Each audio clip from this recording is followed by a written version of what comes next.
Hey everyone, and welcome to another Game Explained discussion. I'm your host, Derek Bittner, and I'm joined today by John Cartwright and Belle Aim to discuss Persona 5 Scramble, The Phantom Strikers, as we're getting closer and closer to its release, to the point that we actually today got our opening sequence for the game, the opening animation that all Persona games have, and it just seemed like a perfect time to talk about it, because what we realized is that we hadn't actually talked about Persona 5 Scramble since maybe its announcement? Yeah, it's been a while. With it coming to the Switch and hitting, PS4 as well, and Royal coming out in March, it seems like a good time to talk about it, even though it's only the Japanese version, and we'll have no way to play that in the States. Probably, I'm going to guess, until like August or September. Mm-hmm.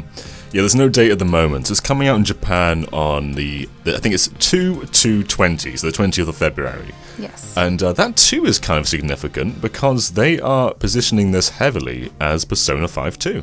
In the latest trailer, like the ending sequence has the title screen and like a 2 pops up, and then the S just sort of kicks it away.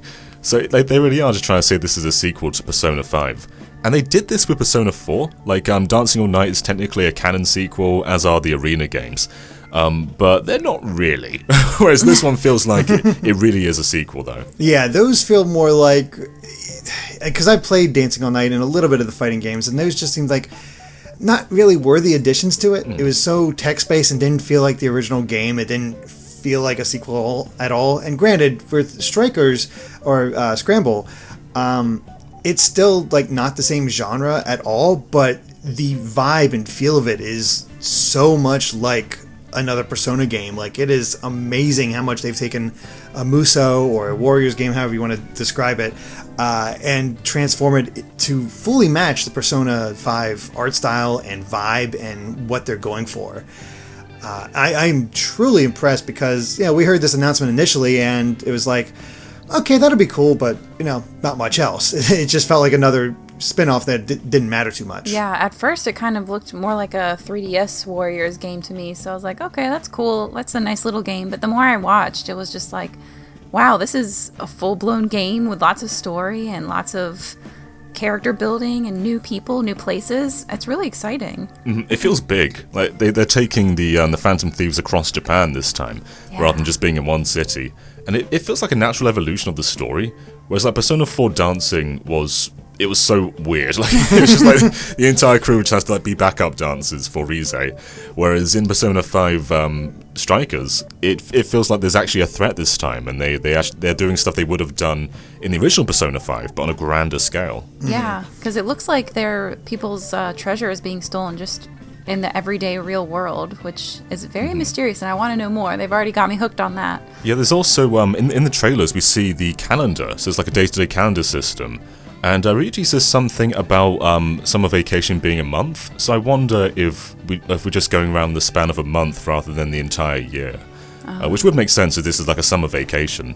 But would that make the game quite short? I'm not sure. I mean, with all the extra stuff that Warriors games tend to have, even if the main story is kind of shorter on the shorter side, and I'd still expect it to be at least 20 hours, the rest of the content should definitely buff it up so you can get probably new costumes, new weapons, just max out everything. There's probably a lot of content in there, even if the main story is on the shorter side. That being said, I remember the Dragon Quest Heroes games being pretty lengthy as well, like 40 to 50 hours, so I don't necessarily think it's going to be short.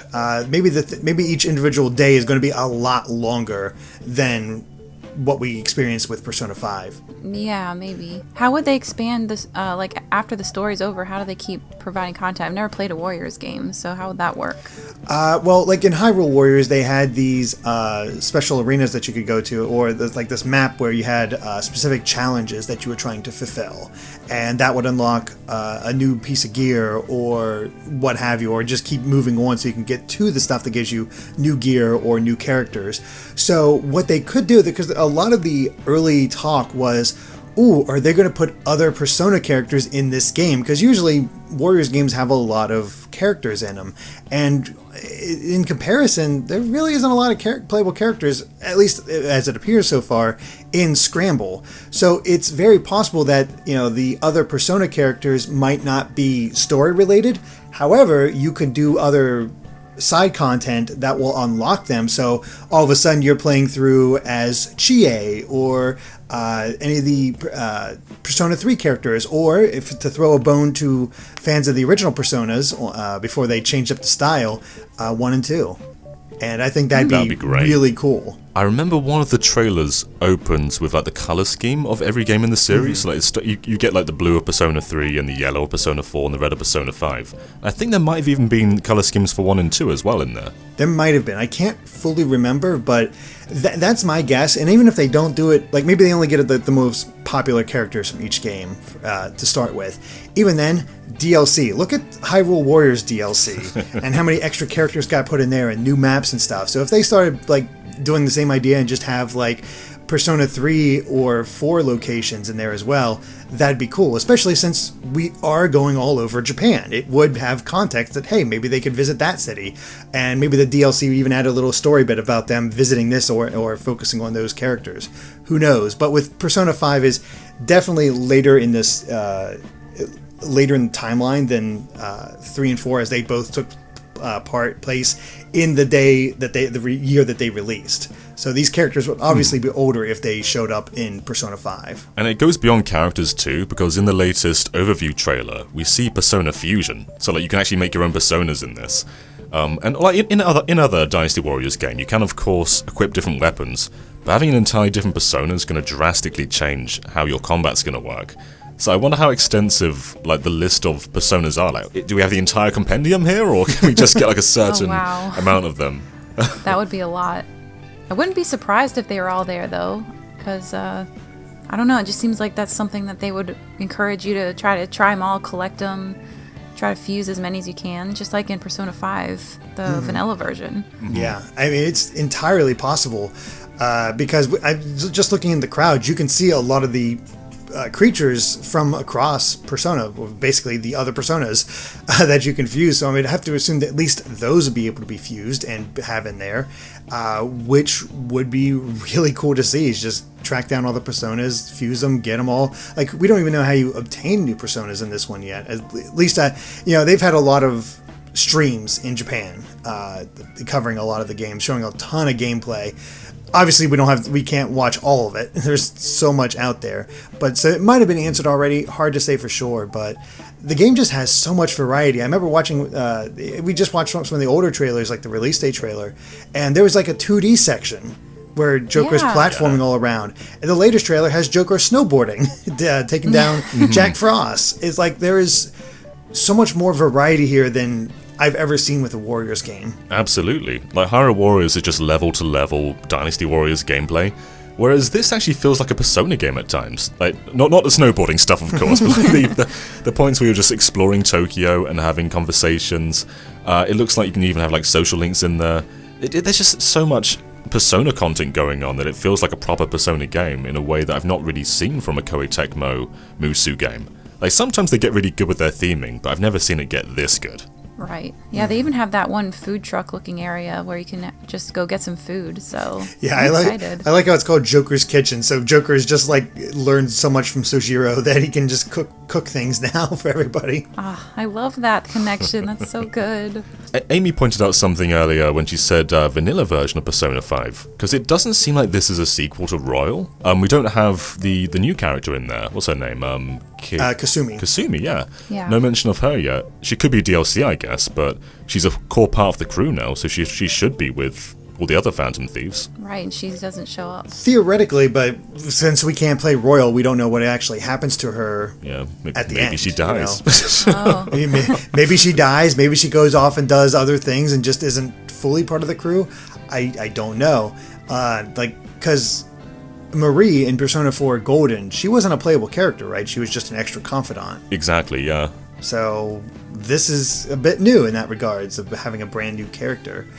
I'm not sure exactly what they'll do with her, but we do have another brand new character in the form of Sophia, who, somebody out there, I'm blanking on the name and I apologize for that, actually translated the character trailers, and Sophia's one, they actually confirmed that she is an AI. The reason they're passing around that phone is that's where Sophia is. So somehow she's able to come to the real world and fight? I don't know. It's another mystery. Oh, I always assumed she was just in the metaverse. I didn't realize she was actually in the real world. Maybe she does only appear in the metaverse. Yeah. You can sort of see it in the opening animation too, when they're passing the phone around, and for a few frames you can see Sophia in there. So I wonder if she's some kind of like AI shadow or something. It's because she can't enter the real world, but she can be in the metaverse, which is kind of strange. It kind of reminds me of Tiki from Tokyo Mirage Sessions. Yeah, kind of. Yeah, a little bit. But also her name, I think, is kind of a call to Siri because, I don't know, it's very similar, and it's the AI of the phone. So, I don't know, it's kind of, that could be a cool little call there. Mm-hmm. And it is kind of similar to Morgana, where he's a regular cat in the real world, but, his metaverse appearance, so it could be very much like that. There are a few new characters in this. I think in the opening animation there's another new character. There's like a dual-wielding pistol guy who I don't recognize. He's actually that guy I'm pretty sure it's that guy that we've seen show up in a bunch of other trailers and whatnot. That sort of detective-looking guy. At the end of the newest trailer, he's hanging onto the roof and Futaba's talking to him. Oh, I didn't actually make the link that they're the same person. I thought they were pretty sure They the look same similar guy. to me. That was the first guess I made about it, but I'm not 100% sure. But yeah, That makes sense. I'm not sure if he's going to be in the team though. I think he might just be a Sojiro type character on the side that you interact with. I'm not. It's hard to I say, don't but know. because he has his own look, so many mysteries I want to find out. well, I think that's actually a good point about this, is that the game is positioning itself as a sequel, and that comes along with the fact that if you've not played the original, there's a lot of things in here that are very much spoilers. Yeah. In these even in the trailers themselves. Because there's certain mysteries and. Go ahead. Oh, I was just gonna say I'm trying to stay spoilers free, so Derek will actually make sure that any trailer I watch doesn't have the spoilers in it, because I want to be able to react to Persona 5 fresh whenever I'm playing it, because I'm currently playing it now. I haven't finished, and already I'm like, hey, where's Akechi and stuff like that. So it's a little odd, and I'm like, well, I guess Morgana's still a cat. Yeah, So I mean, there's even smaller things, because of course the game's going to start off with the entire crew together, so if you're going in without playing Persona 5, I don't know if they're going to establish these characters for you, Yeah. at least not as the core game would, so you might be even a bit confused of what's going on from that sense. I think it'll do a good job of establishing their core character points in that intro. The individual character trailers each have them introducing themselves, so I think you'll get the baseline for them and maybe kind of click with them as you go and play. But there's a lot of things in here that might not seem like spoilers, or just like, okay, that's a thing. But in the context of playing through Persona 5, a lot of the mysteries that was in that game are solved by the time you play Scramble, and it's treated as just fact. And I think that's the issue is here. It kills some of the mysteries of the original Persona 5, I should say. And, on one hand, it sucks. On the other hand, whatever, it's cool. We get a sequel. I mean, it's been 3 years since Persona 5, and, Amy's still working through it, so she's getting there. By the time Scramble comes out in the States, she'll have beaten Persona 5, there's no doubt. Yeah. But for people who don't have a PlayStation 4 and only have a Switch, and they're picking this up on Switch, they might be a little lost. So I really think it's a good idea for Atlas to get Persona 5 on the Switch. Exactly. It would be for sure. And Persona 4 Arena did this too. Persona 4's main antagonist is a twist. And Persona 4 Arena, the story just starts off with like, it's me! There's no... They're not subtle about it at all. He just sort of comes back again, or that person just sort of comes back again. So they're definitely not too cautious about revealing their spoilers, so I wouldn't imagine that's going to be the case here either. Yeah, and it's kind of nice when a sequel does pick up where the other one left off, because if it just remained completely spoiler-free, it wouldn't really feel like it connected so well to the original. Because it's like, well, what about all this mystery stuff we did? Like, we solved all this in the first part, and now they're not even addressing it in the second part. That's kind of disjointed. So even though it is a little bit of a spoiler minefield in a way, I'm kind of glad that they do have that, because it builds upon it. But at the same time, someone who hasn't played the first one, it might feel like a little bit of a, well, I haven't played the first one, so I don't know if I should play this one. And that's kind of a bummer too, because you want anyone to be able to play the game. For sure. And it's weird that Joker is in Smash. He's in Persona Q2. He was just leaked for Tokyo Mirage Sessions. He's probably in more stuff on Nintendo platforms at this point. He might even be in the same amount of spin-offs on Nintendo platforms as he is on PlayStation platforms, which is super weird because Persona 5 still isn't on Switch. I know. I'm really hoping that they use this as an opportunity to be like, hey, guess what, everyone? Here's Persona 5. I don't know if they'll put Royal on the Switch, but even just having Persona 5 would be really cool, because then people could pick up maybe both together and just have this one massive journey ahead of them. Yeah, and like Persona has such a great portable legacy as well. Like, so many people play Persona 4 Golden or Persona 3 Portable, or even the other PSP games like Persona 1 and 2 on PSP. It just feels like that there's such a big audience for that, and they're for some reason ignoring that, because the Switch, in a sense, is the Vita successor, and I think it would sell millions on the Switch. Yeah, I agree. Oh yeah, it would sell so well. Yes. And, Persona 5 did appear on the PS3, so Switch is totally capable of handling it. I mean, look at the Dragon Quest XI S-port. It can be done. Yes. Royal might even be able to pull it off. I would love that. To That pull would it be off. great. Hard to say for sure exactly how they do it, but I think it is a feasible idea, and I'd love to see it. But as Amy was touching on earlier, you do want to see these characters evolve and see how they change, and that's I saw some comments from the producers and whatnot that the characters have changed from their experiences from the original game. Very subtle things they mentioned, but like Haru now has more confidence, for example, and Futaba's not as shy about being shut in. Like, she's sort of getting out there more, which is great character development to see them move on beyond those things that limited them in the first game. Yeah, not stay stuck in that same character niche. I agree. That's awesome. And I feel like if they brought Persona 5, I mean, the fact that Joker's in Smash, that alone is such a nice push that would make people so interested to be like, you know what, I love playing as Joker in Smash. I want to try out this game. So I was really hoping that when he was announced for Smash, that means that there is a Persona 5 on the way for the Switch. That'll be so cool. It's going to be weird if the Switch version sells more than the PS4 version, and I'm kind of expecting it to. Yeah. Yeah. Yeah, it's in some ways it definitely has that possibility. But I mean, there's so many games in the Persona series that you could easily put on there. Of course, 3 and 4, the 1 and 2 remakes that were put on PSP, put those on the Switch. You could put the dancing games on the Switch easily. I hope Atlas, I don't know if there's some sort of exclusivity deal that they're still working with Sony and sort of, I guess, getting things moving now or something like that. Now we have Scramble coming, but hopefully that happens eventually, because I really think the series can blossom with Nintendo fans if it can get on the Switch. But Nintendo fans shouldn't sleep on Persona 5 Scramble, though. It looks so ambitious, Yeah. and I love a lot about the core gameplay too. Like, if you watch the gameplay clips, you can see that enemies have elemental weaknesses depending on your persona. It's like the words "weak" will come up. You can take them by surprise. There's stealth elements. It really does feel like a much more action-orientated Persona 5. Yeah, it looks really exciting. It looks great. It like you said earlier, it just looks like it fits in so well with the main base game. It's like, it does feel like an extension with a bunch of extra added on elements, like mowing down a whole bunch of shadows. That looks like it's going to be a lot of fun. And riding on the motorcycle too. That's new. That looks really cool. I mean, I had a good time with Hyrule Warriors and Fire Emblem Warriors, but they were still very much cut from the same cloth, whereas this doesn't feel like that. If you watch gameplay, of course it's going to look like a Musou game, but just the grand scheme of things, this just feels like something far more ambitious than any other crossover Musou game has tried. I remember showing Hyrule Warriors to Amy at one point, and you weren't that impressed. I've just never played one, so I was like, okay, that's cool. I like how you can mow down a bunch of enemies, but then what? It just felt like it wasn't...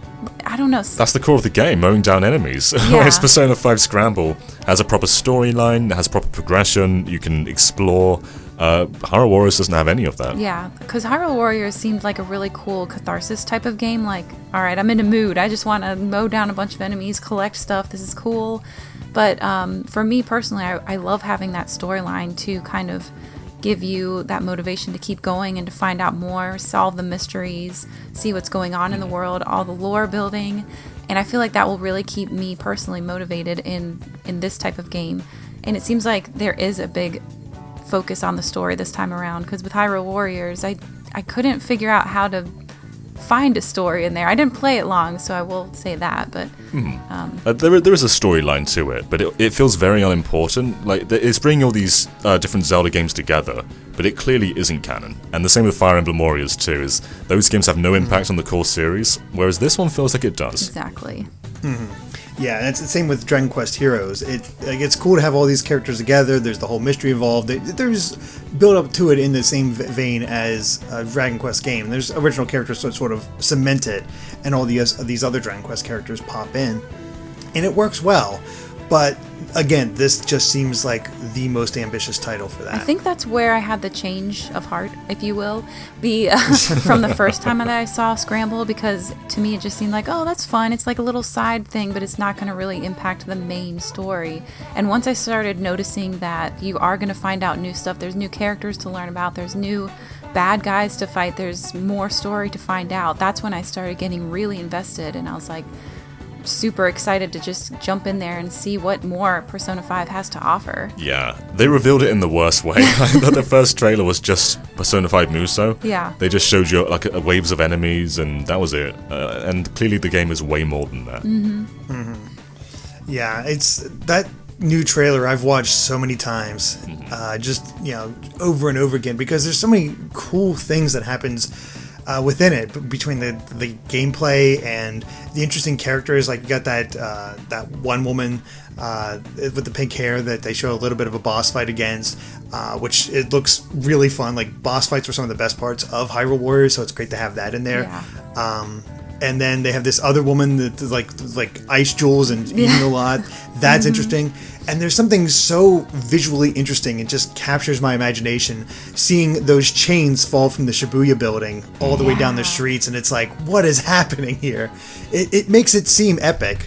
Yeah, the designs feel like they come from Persona 5 too. There's some weird ones in there. There's one kinky one that says "Eat me" or something like that. Oh yeah, it doesn't feel like carrots. something you would find in like a Koei Tecmo spin-off. It feels like something Atlas would have made themselves. Exactly. And there's even new locations, which is really exciting because it adds a lot of color, because the original game, so far at least, it's mostly kind of got this dark aesthetic, so it's neat seeing them go all over Japan, because it opens up that color palette to showing all these really vibrant, bright cityscapes and even landscapes where there's not a full-blown city. Because I saw like this one more beachy, rural-looking area, and other city areas that had like these very colorful signs and streamers hanging down. So I was really looking forward to seeing that too. That's a new angle that I'm excited to explore. Do you know what would be a cool post-game thing they do? In Hyrule Warriors, there were post-game areas like you go to Wind Waker's Hyrule and places like that.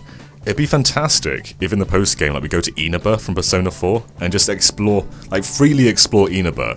And also, that's when you get the Persona 4 characters, and go to the Persona 3 areas, and that'd just perfect be awesome. Tie-in. I would love that. That would go really over cool. so well, though, because as I'm playing Persona 5, so many people come up to me and they tell me how much they love Persona 3, how much they love Persona 4, how that's where they got started in the series. So I know that would be a hugely appreciated feature if they were able to do that. It'd probably be DLC, but I'd appreciate it regardless. Even still, that's DLC I'm willing to buy. I'll be honest. Like, if this core game nails it, I will be picking up all the DLC. And DLC is very pick and choose for me, but that seems worth it. If they can nail the DLC like they did for Hyrule Warriors and even Fire Emblem Warriors, I think it'll be well worth looking into. That could also be another way to tie in the other games if they do bring those to Switch, because it could give people a taste of those other characters, and they might want to be like, oh, these are really clicking with me, I want to know more about them, and then they might actually go back and pick up the other games too to play on the Switch. So I could see it all tying in so well. If they bring these Persona games to Switch, I want matching colored Joy-Cons. I want a Persona 5 bundle with red Joy-Cons, a Persona 4 bundle with golden Joy-Con. Yes. I just want golden Joy-Cons in general now.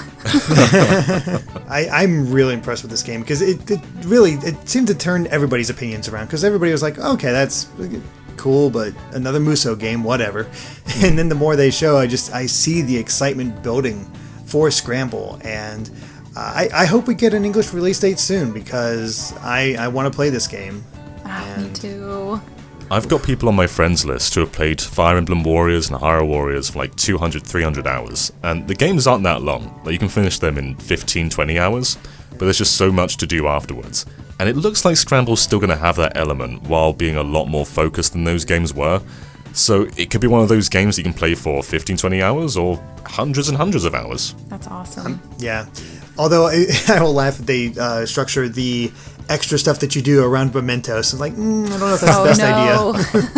Oh man, if they have social stats as well to do New Game Plus and play through the story again and with the better social stats and better stuff, I think there's so many ways they could really expand upon this and make it something really special. I'm excited to hear the remixes too. Oh yeah, that's one of the best parts of Hyrule Warriors. Oh my gosh, Rivers in the Desert! I loved that. Yes. So good. The remixes in Hyrule Warriors, like putting a rock edge to a lot of Legend of Zelda's tracks, works so well. So to see them do that with Persona, I'm hyped. Even Skyloft in Hyrule Warriors sounds great. Like that calm, relaxing song in a rock version. It shouldn't work, but it does. Yeah. Oh, it's so exciting. What did you guys think of the animated opening? It's very much in the vein of Persona 5. Like it's got the same color scheme, the same sort of like transition approach, but what did you think of it? I think it works really well. It got me invested. It introduces all the characters, and that's one thing I always have a little bit of a problem with the original Persona 5 opening, is that Haru, Futaba, and Makoto kind of get the shaft as far as being featured. You don't really see them much, which is a bit unfortunate, but I do like how there is splashes of colors. Whenever they reveal their name, they get their own kind of color scheme and really makes it pop, I guess is the best way to say it. And I think maybe the reason why they didn't give Makoto, Futaba, and Haru that much in the original one is because, they come in a little bit later, so they want to focus on who you're going to see. Because most people, or at least me, maybe I'm just impatient, but when I get to that opening, I'm like, okay, let's play the game, come on. So you're only going to see those first couple of seconds. And maybe they did it that way so that you wouldn't get too spoiled on like what's to come later. Whereas in this game, since it's the second one, they're all part of the team right off the bat. So maybe that's why they're giving each of them a little bit more time to shine in the opening. Probably, yeah.